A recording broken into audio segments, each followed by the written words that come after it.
의인이 나를 칠지라도 은혜로 여기며 책망할지라도 머리에 기름같이 여겨서 내 머리가 이를 거절하지 아니할지라. 그들이 재난 중에도 내가 항상 기도하리로다. 아멘. 기도하겠습니다.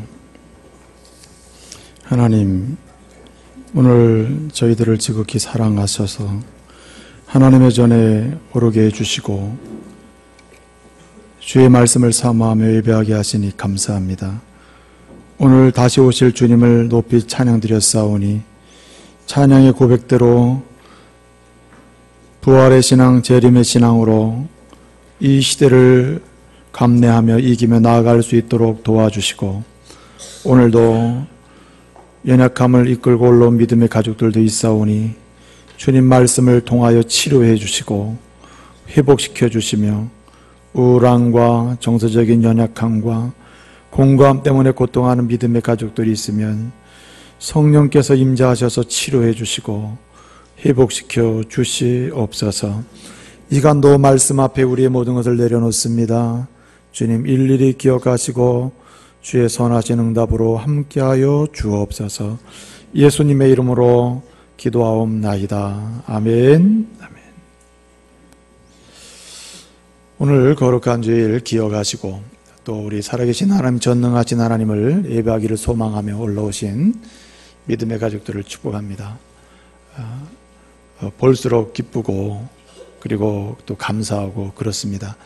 우리가 함께 정말 주님께서 보혈의 피를 흘리시고 우리를 제사함, 그리고 죄와 사망에서 구원해 준 그 은혜를 다시 가슴에 새기고 또 누리면서 하나님 앞에 예배로 나아갈 수 있는 귀한 시간 됐으면 좋겠습니다. 우리 좌우 옆에 있는 분들 서로 축복합시다. 잘 오셨습니다. 주님은 당신을 사랑하십니다. 축복하겠습니다.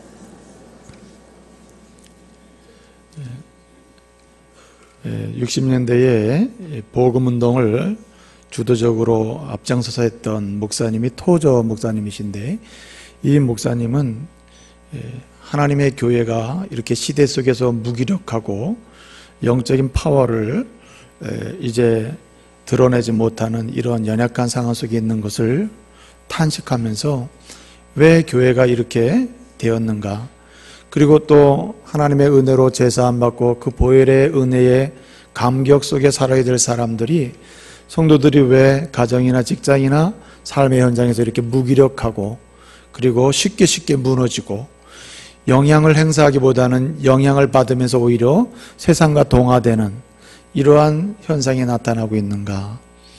이런 모습을 보면서 그는 문제는 세 가지다 이렇게 이야기했습니다. 첫째는 바로 먹기만 하고 성장하지 못하기 때문이다.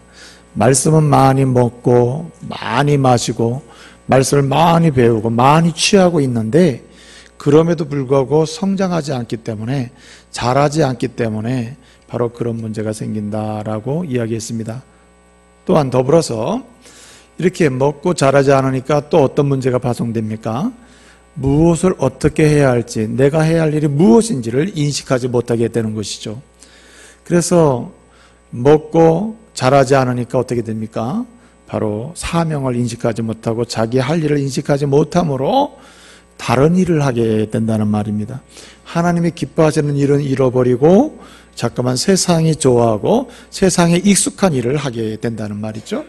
그래서 교회와 성도들의 시대에 문제가 생기기 시작했다는 말입니다.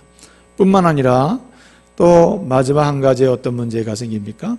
그렇게 사명을 잊어버리니까 자꾸만 연합하지 못하고 다툼이 일어나고, 그래서 끊임없이 이 시대의 교회들이 분열하고 깨어지고 상처나고, 또 성도들이 그리스도의 피값으로 구원받은 사람들임에도 불구하고 세상 사람들보다 더 증오하고 비판하고 저주하는 이런 일이 일어나고 있다. 그래서 영적인 무기력에 빠지고 영적인 침체에 빠지고, 하나님이 우리에게 하나님의 자녀를 향하신 끊임없는 풍성한 은혜와 사랑을 베푸심에도 불구하고 그것을 누리지 못하고 산다고 그렇게 이야기했습니다.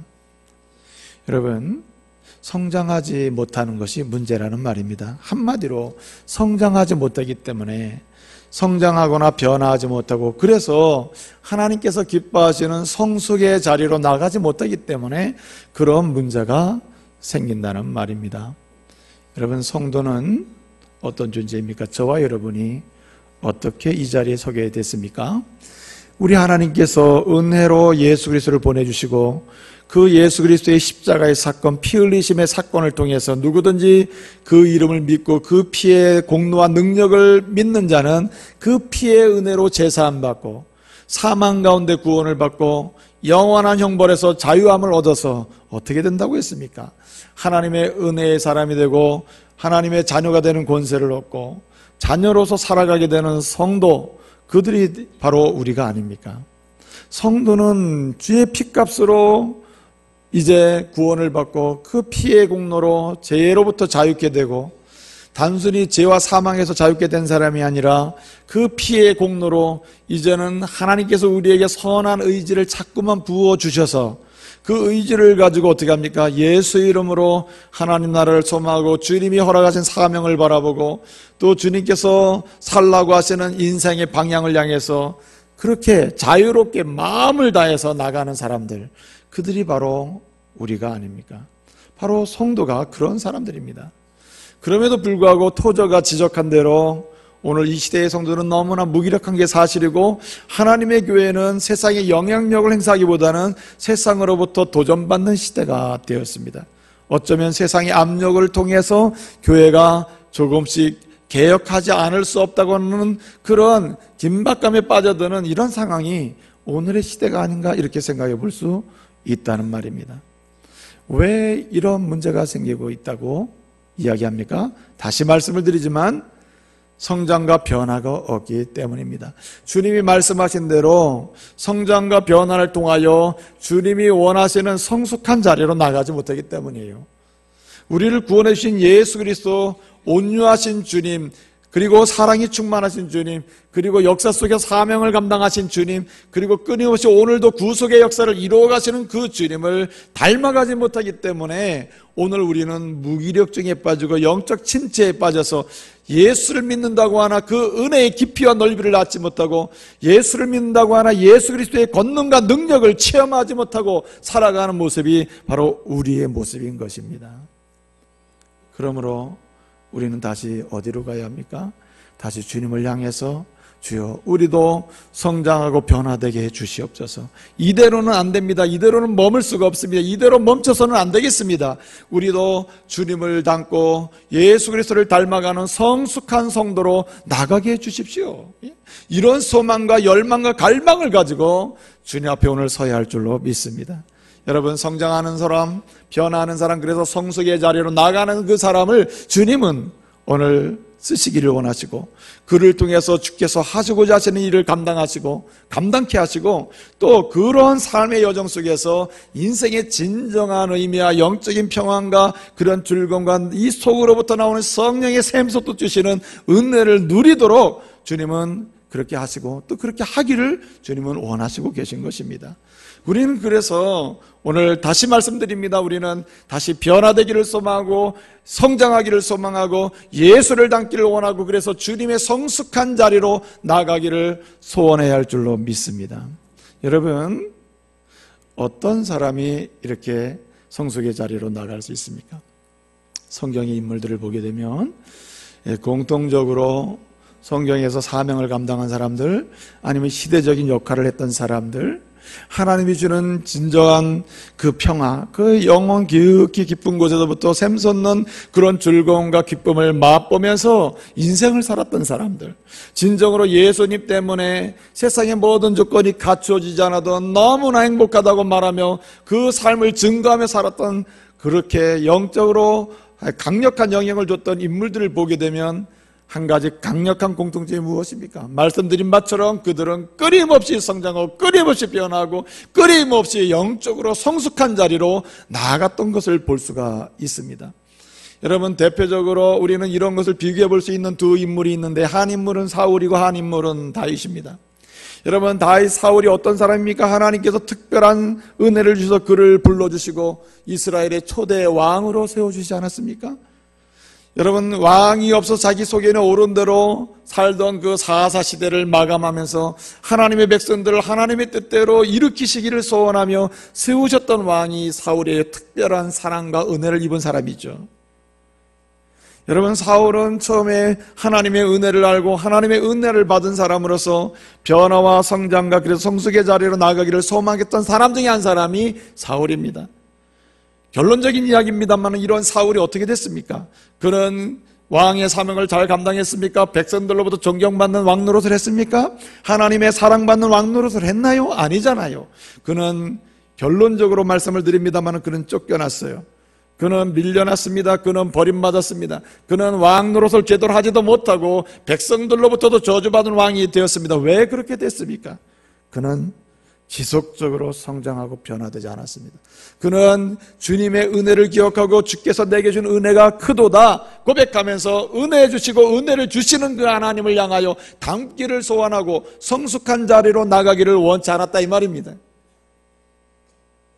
반면에 또 다른 한 사람, 이스라엘의 2대 왕인 다윗은 어떻습니까? 사울 왕을 이어서 왕이 됐던 이 다윗은 어떤 사람입니까? 왕이 되기 전이나 왕이 된 후에도 다윗은 여러 가지 부족함이 있었고 연약함이 있었음에도 불구하고 그 중심이 변치 않습니다. 그 중심이 무엇입니까? 하나님이 내게 주신 은혜와 사랑이 무한하고 하나님이 내게 주신 그 은혜가 너무 커서 세상에 무엇으로도 갚을 길이 없어. 그래서 나는 오직 사나 죽으나 예수 그리스도 보혈에 흘리신 그 역사를 이루신 그 주님을 닮아가면서 하나님을 닮아가고 하나님이 원하시는 거룩한 역사에 내가 내 인생을 드리면서 가겠노라고 결단해요. 그리고 끊임없이 말씀을 사모하고 말씀 앞에 서서 자신의 모든 것을 굴복시켜가며 어떻습니까? 끊임없이 성장하고 변하면서 주님 모습 그대로 담기를 원하고 하나님 닮기를 소망하며 어디로 갑니까? 성숙의 자리로 나아가기를 원했던 사람, 그 사람이 다윗입니다. 그래서 결론적인 말씀을 드립니다. 다윗은 어떻게 됐습니까? 그는 이스라엘의 왕 중에 사랑받는 왕이요 하나님이 그를 말씀하시기를 그는 나의 벗이라고 하셨고 그를 향하여 그는 내 마음에 합한 자라고 했습니다. 하나님의 언약이 때를 따라 이루어지는데 하나님의 언약의 말씀을 때를 따라 이루실 때에 그 때를 따라서 딱 맞게끔 이루는 일에 결정적으로 쓰임받았던 사람이 다윗이라 이 말입니다. 다윗은 하나님이 정하신 때에 따라서 언약을 이루어 가시고 그리스도가 오심을 지향하고 그것을 보여주기를 원하신 구약의 거룩한 역사, 구속의 역사를 증언하는 데 있어서 다윗은 하나님의 마음에 딱 맞는 시점에 딱 맞게끔 일을 하고 헌신하고 쓰임받고 그런 인물이 된 줄로 믿습니다. 자, 보세요.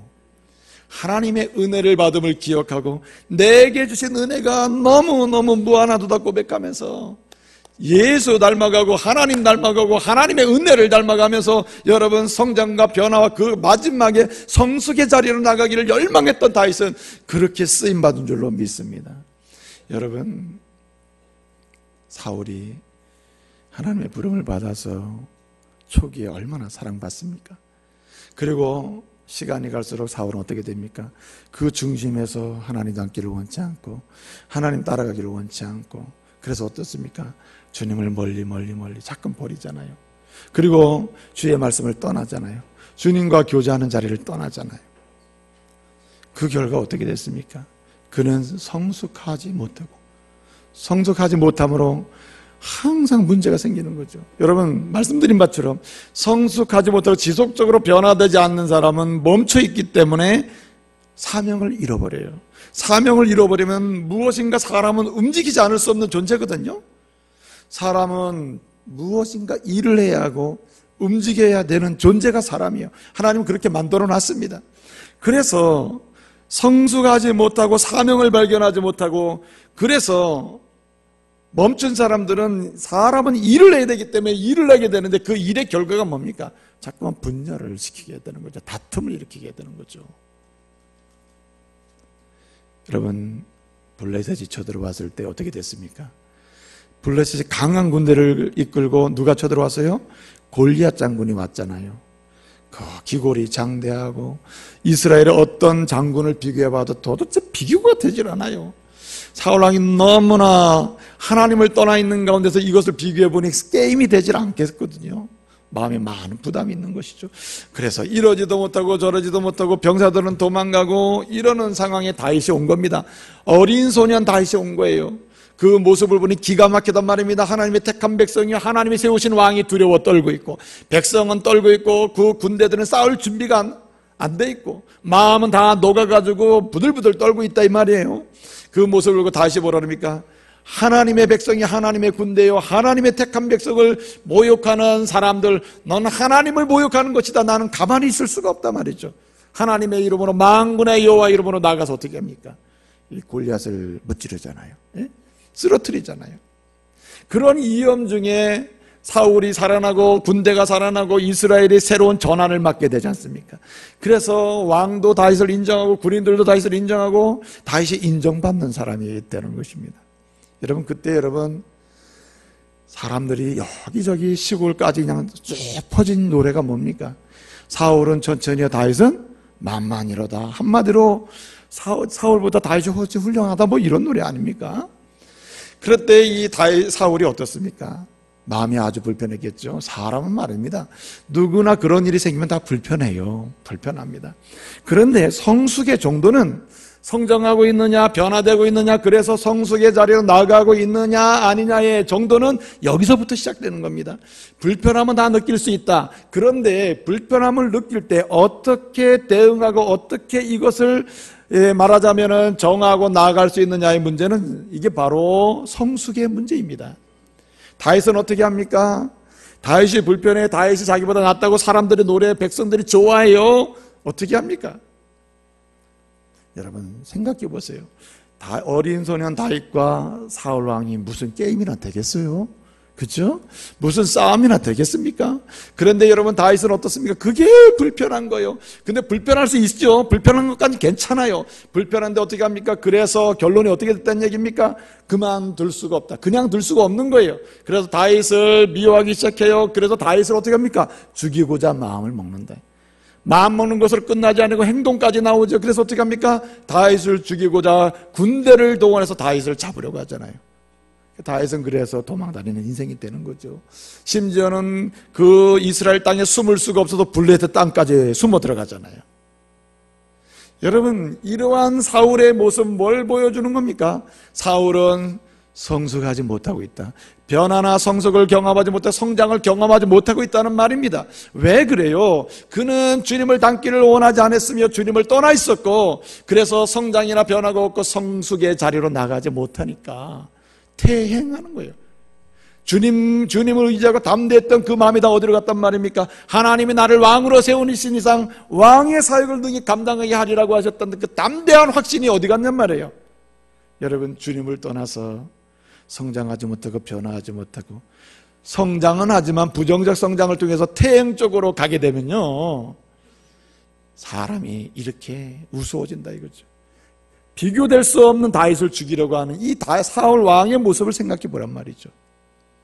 그러나 정반대로 여러분 다윗을 보십시오. 다윗은 어떻게 합니까?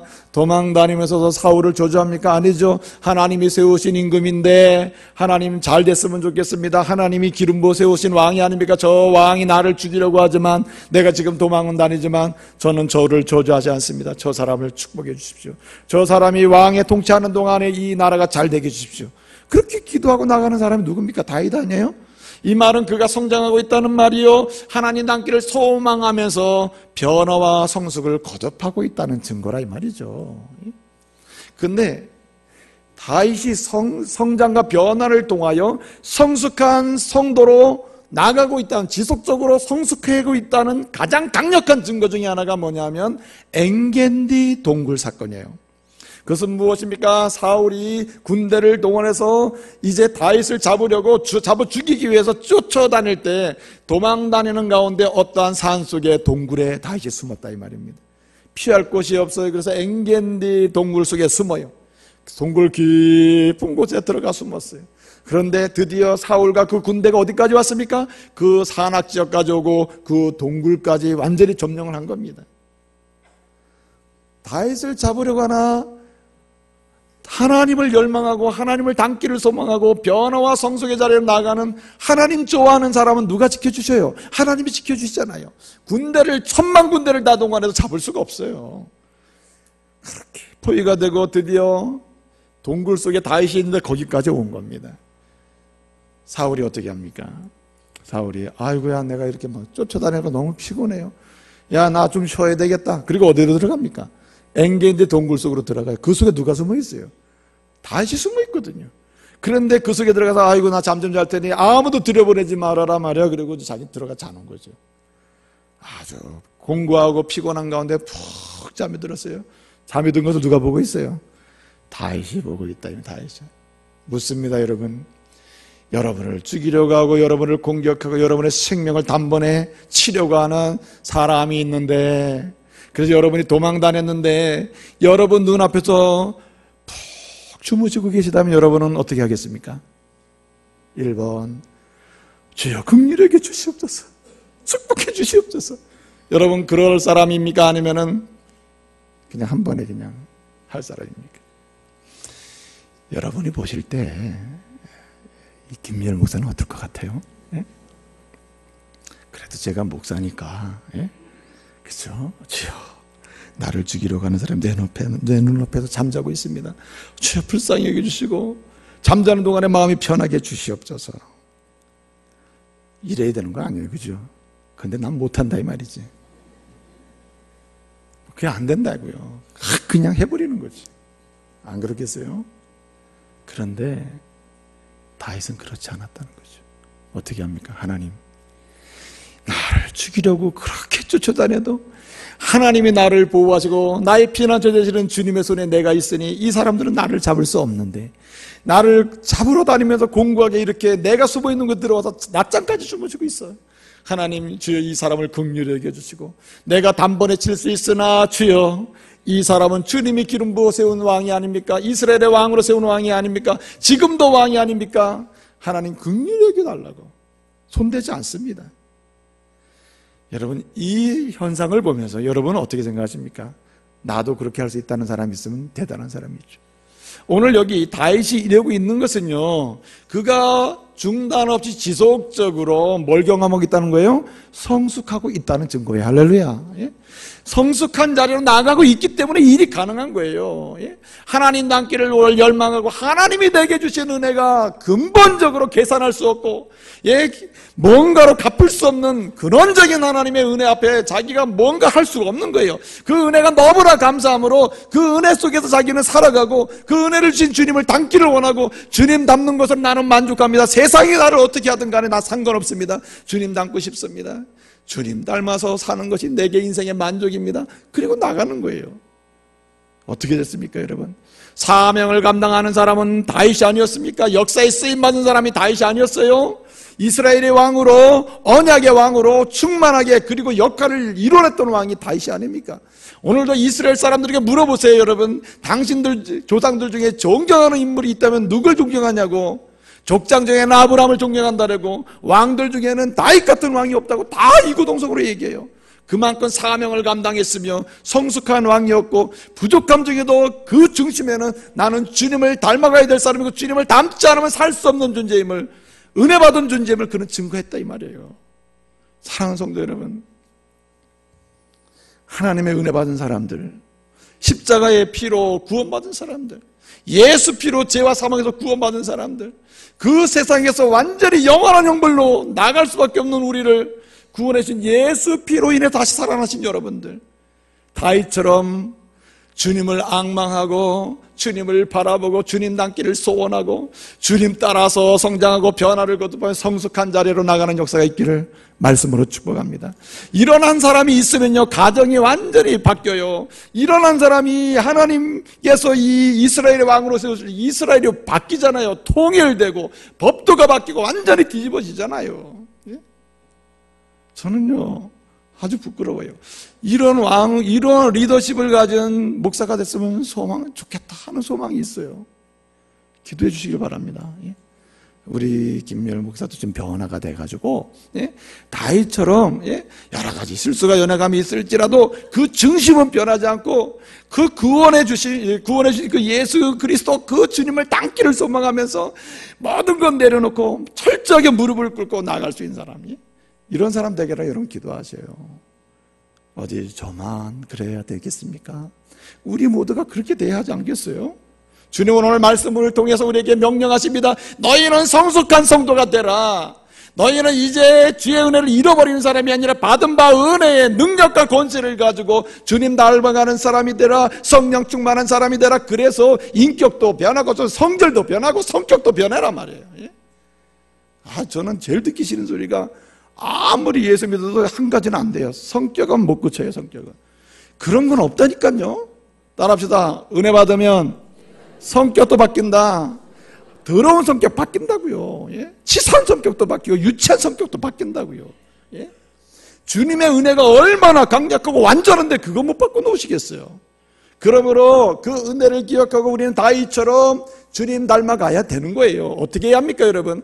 여러분, 시편 140편부터 141편, 142편은 언제 쓰여지고 언제 노래된 이런 아름다운 시편일까요?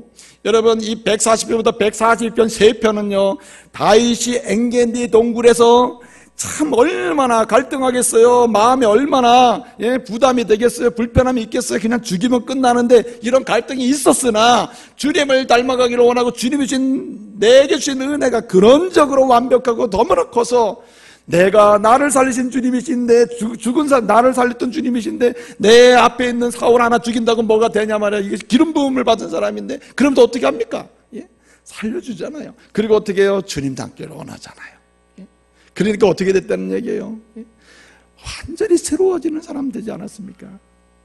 그래서 이 사건 다음에 노래한 노래가 140편, 141편, 142편이에요. 그 세 노래 중에 하이라이트는 뭐냐? 몇 편일까요? 아주 훌륭하십니다. 141편이에요. 140편도 엔게디 동굴의 그런 그 갈등 속에서 성숙을 지향하는 성숙한 자리에 나가는 이 경험을 한 다음에 쓴 노래요. 141편도 그렇고 142편도 마찬가지예요. 근데 141편은 뭘 노래하고 있을까요? 그 순간에 얼마나 많은 걸 경험했겠어요. 하나님을 닮기를 원하고 성숙한 자리로 나가는 과정, 성숙하게 되는 길, 그것을 그는 경험하고 있는 것입니다. 그리고 그것을 경험한 다음에 이미 사건들, 앞으로 경험할 일들을 기억하면서 뭘 합니까? 성도 여러분들에게 주님이 말씀하시는 거예요. 다윗을 통하여 배우라. 여러분도 뭐 하라고요? 성숙한 성도가 되라고 말하는 거죠. 그래서 141편은 성숙한 성도가 되는 길에 대해서 1절부터 마지막 절까지 노래하고 있는 겁니다. 그러면 여러분, 우리가 어떻게 하면 성숙한 성도가 될 수 있다는 말입니까? 끊임없이 주님을 닮아가면서 예수 그리스도의 은혜를 증거하고 그 은혜의 능력 안에 끊임없는 변화와 성장과 그래서 성숙의 자리로 나갈 수 있다는 말입니까? 첫째로 정말 중요한 게 있습니다. 악인과는 사귀지 말아야 됩니다. 오늘 1절부터 4절까지의 주제는 뭐냐면 악인과 사귀지 말아야 된다. 주님 닮기를 원하고 성숙한 성도로 나가기를 원하느냐? 그러면 뭐 하지 말라? 악인과 사귀지 말라 이거예요. 사람 말입니다. 만나는 사람에 의해서 영향을 받고 영향을 주는 것이에요. 그래서 오늘 4절의 말씀에 보니까 뭐라 그랬습니까? 다윗은 이렇게 얘기해요. 나는 절대로 악인과 함께하지 않고 악인의 하는 일을 참여하지 않겠다. 그러면서 마지막에 한 번 더 콕 집어서 이야기하는 게 뭡니까? 절대로 악인과 뭐 하지 않겠다 그랬어요? 4절 하반절 보니까 식사하지 않겠다 그랬어요. 사람은 말입니다. 가장 강력한 교제가 일어나는 순간이 언제입니까? 밥 먹을 때거든요. 밥 먹을 때. 여러분이 인생을 지금까지 살아오셨는데요, 지금까지 여러분이 진지하게 밥 한 끼 하면서 대화를 했던 그런 순간이 몇 번이나 있나 한번 생각해 보세요. 내가 지금까지 밥 한 끼 먹으면서 진실로 내 인생을 이야기했던 사람은 누가 있나, 이렇게 찾아보면은 그 사람은 그 사람으로부터 여러분이 영향을 받았든지 아니면 그 사람에게 영향을 준 것이 사실이에요. 영향을 받습니다. 그래서 밥 한 끼도 잘 먹는 게 좋아요. 근데 다윗은 얼마나 진지하게 취급했냐면, 나는 앞으로 악인과는 뭐도 안 먹어요? 밥 한 끼 하지 않겠다 그랬어요. 밥 한 끼도 하지 않겠다. 왜냐? 밥을 먹고 함께 나눈다는 말은 가장 진지한 교제 시간이거든요. 그런 교제 하지 않겠다는 거예요. 왜냐하면 그러는 동안에 자기도 모르게 악인들의 습관과 삶의 행태가 내게 들어오기 때문이죠. 그래서 다윗과 관련해서 여러분 이렇게 생각할지 몰라요. 그러면 도대체 교회는 세상 속에 져놓고 세상 속에 교회를 세워놓으신 주님이 악인과 교제하지 말라고 한다면은 어떻게 교회가 살 수 있냐 말이에요. 성도가 어떻게 살려는 말이냐, 이렇게 질문할 수 있잖아요. 근데 이것은 세상 사람들과 교제를 다 끊으라는 얘기가 아니고요. 세상 속에서 우리가 같이 살면서 교제를 해야죠. 그래야 전도도 되고 그래야 은혜도 나누고 삶도 살아가게 되는 거 아닙니까? 근데 오늘 여기 다윗이 성숙한 그리스도인으로 나아가기 위해서, 성장하기 위해서는 악인과 교제하지 말고 악인과 교제하면 안 된다고, 사귀지 않겠다고 하는 것은 무슨 뜻이냐? 세 가지 부류의 사람을 지칭하는 겁니다. 첫째는 이런 사람이에요.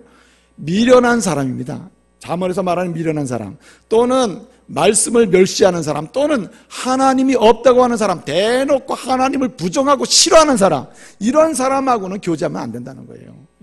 그런 사람하고는 교제할수록 내 영혼이 상처를 받는다는 거죠.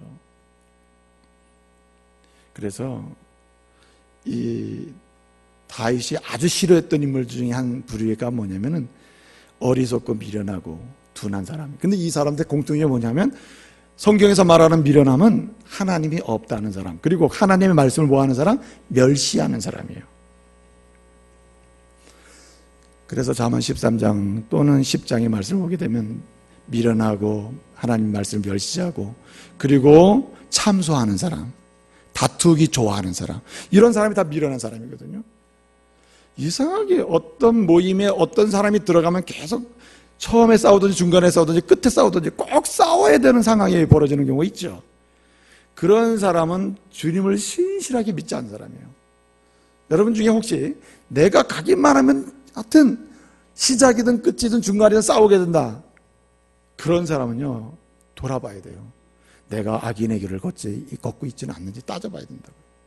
그 다음에 오늘 여기 악인과 교제하지 말라, 교제하지 않아야 된다고 말할 때 또 한 부류의 사람은 어떤 사람이냐 하면 이런 사람이에요. 한담하고 헌담하고 헐뜯는 사람입니다. 이건 도대체 뭐 한다는 얘기냐? 예? 사실이 아닌 것을 퍼뜨리고 진리를 거짓으로 둔갑시켜가지고 말하는 사람들. 한마디로 얘기해서요, 예? 자기가 좋아하는 사람 마음먹고 전혀 진리도 아니고 사실이 아닌 얘기를 전혀 꺼리낌 없이 말하는 사람들은 다윗은 뭐라냐면 이런 사람은 악인에 속하는 사람, 악인에, 하나님이 아주 싫어하는 사람에 속한다 이거죠. 예? 성도는요 사실이 아닌 것을 사실처럼 말하면 안 되고요, 또한 성도는 소문을 사실처럼 얘기해서도 안 됩니다. 이런 경우에는 하나님 아주 싫어하시고 영혼이 자랄 수가 없어요. 여기 또 한 부류의 사람이 있습니다. 그 부류의 사람이 어떤 사람이냐면 분노하는 사람입니다. 분노하면서 악한 독소를 뽑아내는 사람이에요. 잠언 22장을 보게 되면 분노하는 사람, 독소를 뿜어내는 사람, 이런 사람들에 관한 언급이 종종 나오는데, 이런 사람들과 뭐 하지 말라 그랬어요? 예? 이런 사람들과 사귀지 말라 그랬습니다. 두루 다니면서 헌담하고 두루 다니면서 수근수근 대면서 두루 다니면서 끊임없이 다툼을 일으키고 끊임없이 한담하고 끊임없이 비판하는 이런 사람, 그런 사람은 안 된다는 것이에요. 그래서 끊임없이 나가서 두루 다니고 끊임없이 분노를 일으키고 사람을 화나게 만드는 사람이 있잖아요. 여러분, 사람이 화나는 게 참 진짜 당사자에게 얘기도 듣지 못했는데 간접적으로 얘기 들으면 화가 날 때가 있거든요. 이렇게 화나게 만드는 사람이 다윗은 성장하지 못하게 만드는 사람이에요. 주님을 닮아가는데 가장 큰 방해물 중에 하나가 끊임없는 독소를 뿜어내서 어떻게 해요? 화나게 만드는 사람이에요. 사람은요 그냥 있으면요 자동적으로 배우는 게 뭐냐면 제약된 것은 자동으로 배워요. 그렇기 때문에 이런 제약된 부류에 속해서 즐겁게 살아가는 사람들과 교제하지 말라는 거예요. 그래서 그 어떤 집에 아이가 말이에요, 유치원을 갔대요. 참 유치원 가기 전까지는 이쁘게 잘 자랐는데 어느 날 두세 번 갔다 오더니 이 아이가 저녁에 아빠 보더니 이 새끼 잘생겼네 그러더래요. 그래가지고 아빠가 놀라가지고 너 지금 무슨 말 하냐 그랬더니 아빠 이 새끼 잘생겼다고 또 얘기하는 거예요. 근데 이 아이는 그 말의 의미를 모르는 거죠. 그러니까 너 그거 어떻게 배웠냐 그러니까 아빠 뭐 우리 친구 유치원에서 잘생기면 애들이 그래 뭐 이 새끼 잘생겼다 그런다고. 그래가지고 아빠한테 그렇게 하니까 아빠가 놀래가지고 말이에요. 예? 근데 그건 선생님이 안 가르쳐줘도 잘 배워오잖아요. 잘 배웁니다. 그러기 때문에 어떻다는 말입니까? 다윗은 분노를 일으키는 독소를 뿜어내는 사람들하고 뭐 하지 말라? 사귀지 말라 그랬어요.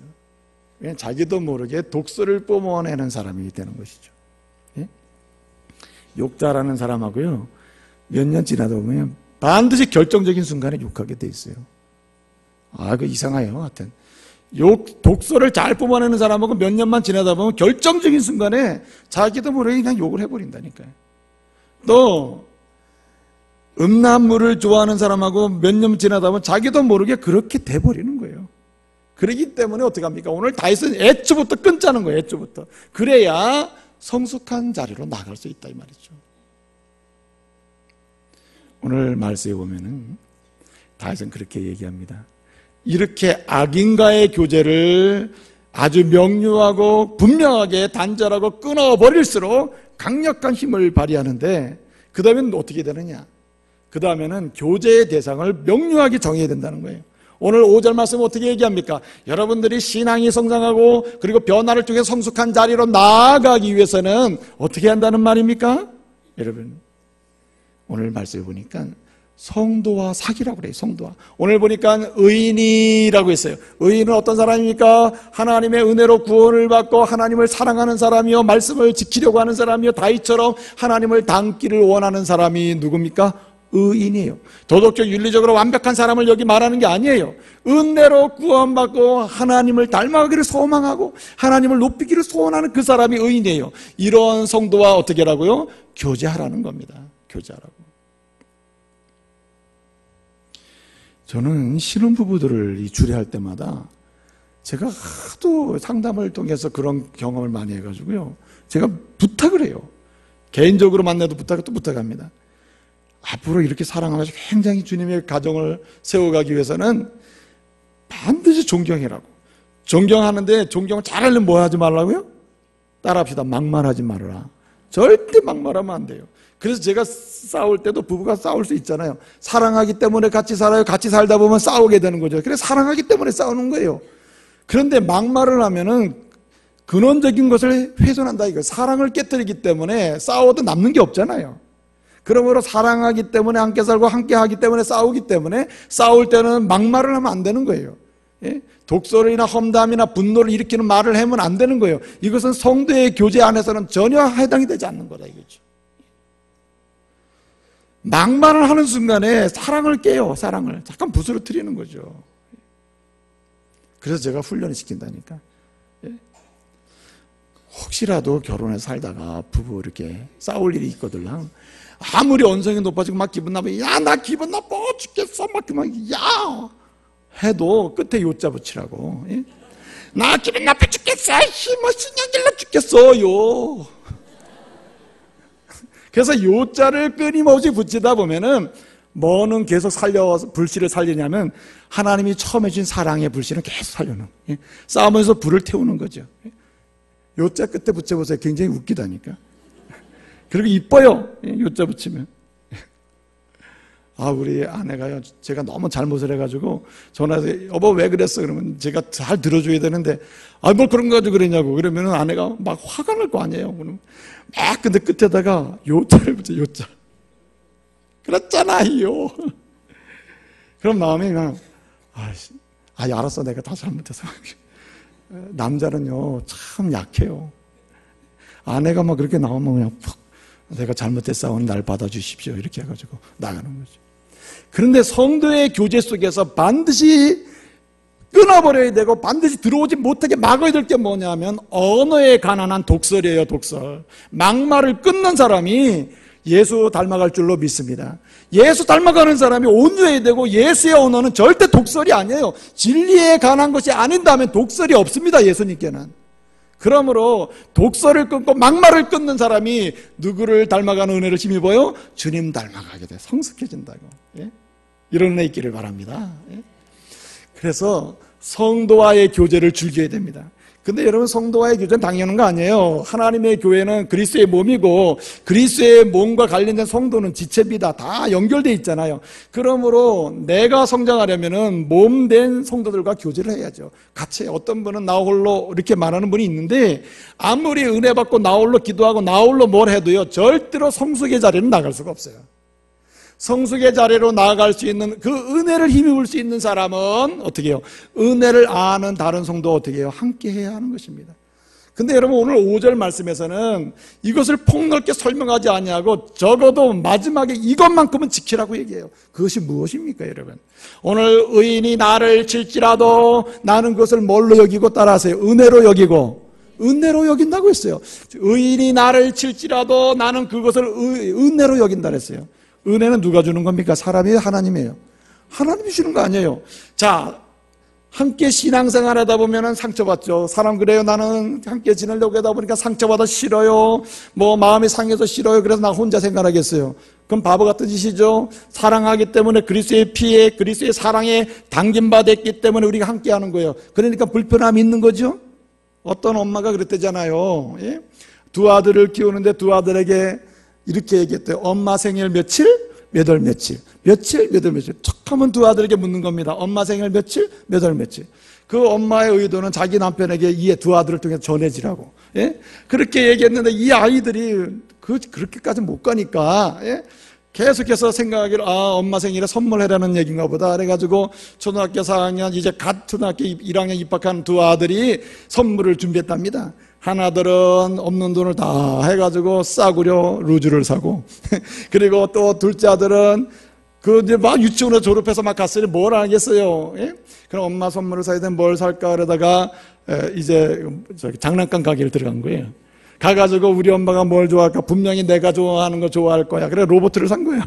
그래 로봇을 사가지고 가져가가지고 두 아들이 가서 엄마 생일 축하해 이거 내놓은 거예요. 루즈를 보니까 흡족해 엄마가. 근데 딱 두 번째 풀어보니까 로봇 하나를 가져온 거야. 그래서 엄마가 말합니다. 야 이놈아, 엄마가 이런 걸 좋아하냐? 이렇게 얘기했겠어요? 아니면은 웃고 말았겠어요? 만약에 이걸 보고 이걸 선물해 사왔냐 하는 그 엄마는 그게 엄마겠어요? 엄마가 아니지. 무슨 얘기를 제가 드리려고 하냐면 하나님의 은혜 가운데 들어있는 모든 성도가 서로 교제하는데요, 불편하고 연약할 때가 있어요. 왜 그래요? 신앙의 수준이 천차만별이죠. 둘째 아들의 수준이 어떤 미숙하죠. 미숙아. 큰 아들은 성숙으로 가고 있지만 아직도 미숙아요. 미숙하니까 엄마가 그걸 봐줘야지. 안 그래요? 그러므로 성도가 서로 교제하는 가운데 미숙한 사람 만나면 내가 불편해질 수 있고, 때로는 저 사람이 미숙한지 아닌지 모르니까 그 말 한마디에 상처받을 수도 있죠. 그러나 다윗은 뭐라 합니까? 여러분들이 성장하고 싶습니까? 잘하고 싶습니까? 주님 닮아가고 싶습니까? 그래서 주님의 기름 부음을 받고 샘솟는 평강의 기쁨을 누리고 싶습니까? 그렇다면 당신에게 들려오는 성도들로부터 들려오는 어떤 소리든지, 좋은 소리든지 나쁜 소리든지 뭘로 여기라? 은혜로 여기라는 거예요. 은혜로. 누가 주시는 은혜? 하나님이 저 사람을 통해서 내게 주시는 은혜. 그러니까 성숙해지는 거예요. 다윗이 어떤 사람입니까? 다윗은 아들 압살롬이 반란을 일으켜가지고 왕궁에서 쫓겨나서 도망가게 생겼습니다. 도망가는데 말이에요, 이거 얼마나 참 비참합니까? 도망가는데 이 시부이라고 하는 이스라엘 사람이 베냐민 지파 사람인데 얘기하는 거예요.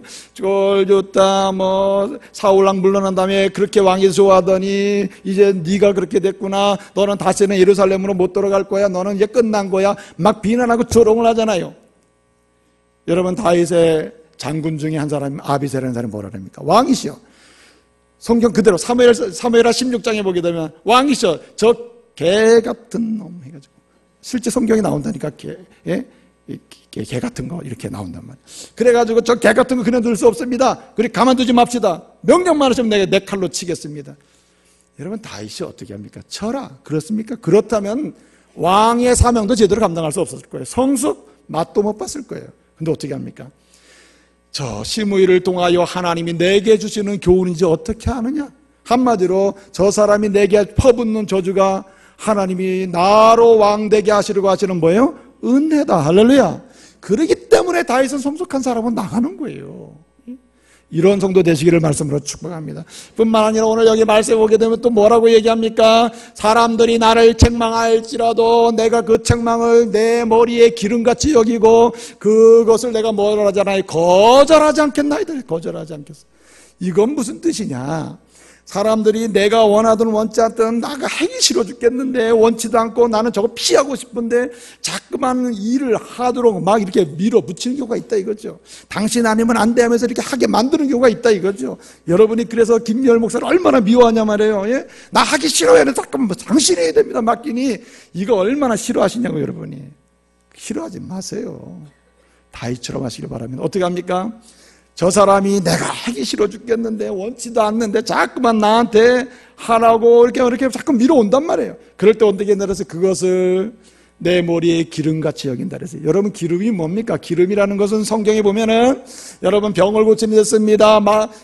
윤택하게 하는 데 피부를 마사지하는 데 씁니다. 기름의 유익은요 셀 수 없이 많습니다. 그러니까 여러분 내가 하기 싫은 일도 성도들로부터 또는 교회로부터 목회자로부터 밀려올 때 어떻게 한다는 말입니까? 그것을 즐겁게 기름처럼 여겨받으면 그 유익은 당장은 내가 손해보는 것 같지만 셀 수 없이 많은 은혜의 물줄기로 다가올 줄로 믿습니다. 그렇게 온다는 거예요. 그러니까 그런 성장을 하게 되는 것이죠. 정말 중요한 게 뭔지 아세요 여러분? 진짜 중요한 건 이겁니다 여러분. 사람이 신앙생활하면서 제일 안 좋은 태도가 뭐냐면 자기가 좋아하는 사람끼리 친한 거예요. 교회가 병드는 이유 중에 하나가 뭐냐면 내 마음에 맞는 사람하고 일하고 내 마음에 맞는 사람하고 친하고 내 마음에 맞는 사람하고 일해요. 내 마음에 맞는 사람만 불러내서 밥 사줘. 이러면 되겠어요? 이 교회에서 왕따 당하면 되겠냐고요. 안 되죠. 그래서 나한테 못된 얘기를 하고 나한테 상처되는 얘기를 하고 내가 부담되는 얘기를 나한테 해주는 사람이라도 그들조차도 내가 어떻게 해요? 교제하고 나눠야 할 줄로 믿습니다. 그래서 오늘 5절 하반절을 보니까 뭐라 그랬습니까? 나에게 아주 힘들게 하는 말하고 힘든 선택을 하게 만들고 정말 부담되는 그 사람이 혹시 재난을 당한다 할지라도 내가 그를 위해서 뭐 한다고요? 기도하겠다 그래서 이 말은 그도 나와 어떻게 해요? 깊은 영적인 교제의 대상이 된다 이 말이죠. 그럴 때에 신앙이 성장하고 그리고 성숙한 자리로 나가게 되는 것입니다. 이제 말씀 마칠게요. 여러분 고린도 교회를 보게 되면 사도 바울이 고린도 교회 편지를 보내면서 제일 아파하고 고통스러워하고 이것만큼은 꼭 고쳐라 하는 것 중에 하나가 뭐냐면 첫 번째 강조한 게 뭐냐면 제발 끼리끼리 놀지 말라 했어요. 뭐 나는 아볼로파야 나는 예수파야 베드로파야 나는 무슨 파야 하면서 이러면서 끼리끼리 놀려고 하는데 그러니까 어떻게 했습니까? 그러는 동안에 고린도 교회는 푹싹 주저앉은 거예요. 전도도 못하고 생명력 있는 사랑의 깊이도 모르고 그렇게 됐다 이 말이에요. 그러므로 우리는 어떻게 해야 합니까? 여러분 패거리 신앙 버리시길 바랍니다. 끼리끼리 신앙 버리세요. 누구든지 믿음 좋은 사람이 연약한 사람을 포용하고 함께 갈 수 있는 풍성한 교제가 있기를 말씀으로 축복합니다. 그럴 때 살아나는 것이죠. 여러분 보십시오. 악인과 교제를 단절하시길 바랍니다. 하나님의 백성과 교제를 깊이 하시길 바랍니다. 문제가 어디 있습니까? 여러분 뜻대로 안 되죠. 의지를 가지고 안 되죠. 나는 내 습관은 이렇게 못된 짓 하는 습관이니 이건 악인과의 교제니까 난 단절할 거야. 단절할까요? 주여 나의 음란으로부터 내 몸을 떠나게 해주십시오. 사기치는 것으로 내 몸을 떠나게 이렇게 해도 잘 안 되잖아요. 그렇죠? 나 이제 떠날 거야. 안 되잖아요. 나 이제 말씀과 기도하는 사람들과 교제하며 살고 싶어요. 교회에서 턱 빠지고 싶어요. 해도 잘 안 되잖아요. 맘먹고 교회 와도 잘 안 되잖아요. 그렇기 때문에 우리는 어떻게 해야 합니까? 141편 1절부터 마지막 절까지를 통해서 보여주는 한 가지 성숙의 길이 있는데 그것은 뭐냐면 따라합시다. 오직 예수를 바라보라. 하나님 바라보면서요 주님께 부르짖으라는 말이에요. 주여 내 이 음란의 죄악으로부터 이제는 잘라지게 해주십시오. 부르짖을 때 주님이 성령을 통해서 은혜 주실 줄로 믿습니다. 아버지 하나님 내가 교회 속에 들어가지를 못하고 자꾸만 변두리로 돌고 있는데 푹 빠져서 함께 성도의 교제를 나누고 사명 감당하게 해주십시오. 누구게? 우리 주님께 부르짖 기도할 때에 성령을 통해서 은혜 주실 줄로 믿습니다. 칼로저스라는 사람이 그런 얘기를 했어요. 그는 현대인의 고독이라는 책을 썼는데요, 현대인은 두 가지 고독이 있다. 하나는 자기 자신을 믿지 못하는 자기 자신으로부터 소외된 고독이 있고, 또 한 가지는 다른 사람들에게 내놓고 이야기할 수 없는 대상이 없어서 고독하다고 이야기했어요. 여러분 이것이 우리의 모습이에요. 그러나 이런 현대인의 고독을 극복하고 이런 고독 속에 사는 세상을 향해서 담대하게 외치고 하나님의 은혜를 선포할 수 있는 강력한 영향력을 줄 수 있는 사람은 누굽니까 여러분? 여러분, 악인과의 교제를 단절하고 성도와의 교제를 소망하며 나가는 것이요 우리 힘으로 할 수 없사오니 주여 주께서 붙잡아 주시옵소서. 끈질기게 예수님처럼 부르짖고 기도하는 사람이 가능할 줄로 믿습니다. 이러한 은혜를 누리시기를 말씀으로 축복합니다. 은혜로우신 아버지 하나님 감사합니다. 오늘 이 시간도 주님이 한 사람 한 사람을 귀하게 보시고 불러주셔서 주의 은혜의 자리에 들게 하시고 다시금 성숙한 성도의 자리로 나아갈 수 있도록 도전하시니 감사합니다. 주님, 지금까지 가정이 흔들렸습니다. 부부의 생활이 흔들렸습니다. 나의 연약함 때문에 흔들렸습니다. 직장이 흔들렸고 믿음 생활이 흔들렸고 나의 부족함은 성숙하지 못함 때문에 내 자녀가 흔들렸습니다. 주여, 이제 내가 다시금 주의 말씀대로 성숙한 자리로 나아감으로 흔들리던 것이 다시 안정을 찾게 하여 주시옵소서. 예수님의 이름으로 기도하옵나이다. 아멘.